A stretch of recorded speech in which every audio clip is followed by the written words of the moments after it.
Pendant plus de 20 ans, ils ont vécu une belle histoire d'amour. Gérard et Elisabeth Depardieu s'étaient rencontrés en 1970 dans un cours de théâtre, et n'avaient pas perdu de temps puisqu'ils s'étaient mariés dans la foulée.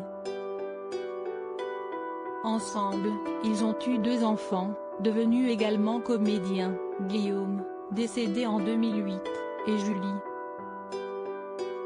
Mais le couple se sépare finalement en 1992, Gérard Depardieu ayant trouvé l'amour dans les bras d'une autre femme, Karine Sia, avec qui il aura une fille prénommée Roxane. Il vivra par la suite des histoires d'amour avec Carole Bouquet, Hélène Bizot et enfin Clémentine Higou. Séparés depuis le début des années 1990, ce n'est qu'en 2000 qu'Elisabeth Depardieu entame une procédure de divorce à l'encontre de son mari. Le divorce ne sera finalement prononcé qu'en 2006.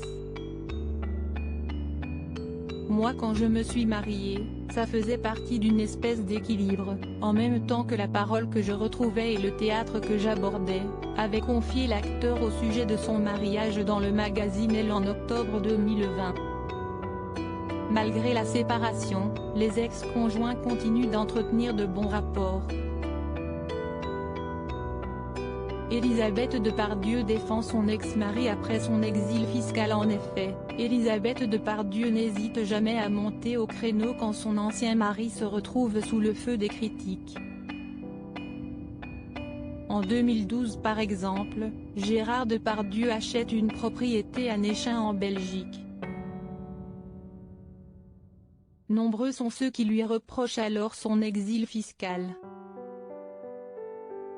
Parmi eux, le Premier ministre de l'époque, Jean-Marc Ayrault, qui qualifie ce départ de minable. Des propos qui n'ont clairement pas plu à Elisabeth Depardieu, qui avait pris sa défense. Quand vous regardez la maison qu'il avait choisie en Belgique, il n'avait pas l'intention d'y vivre quand même. Lui qui aime tellement les belles choses, même s'il peut s'en passer. Vous le voyez au bord d'une route, dans une maison comme ça, sinistre ?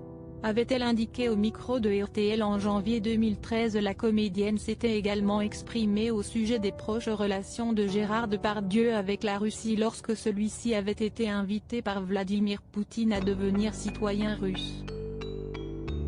Les gens sont déchaînés parce qu'il représente beaucoup.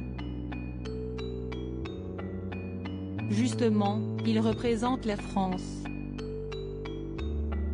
Si est-il d'autant plus absurde de taper comme ça sur lui, alors qu'il était si facile peut-être de le récupérer, avait-elle expliqué, toujours sur RTL, ajoutant que son ancien époux était une personne extrêmement malheureuse.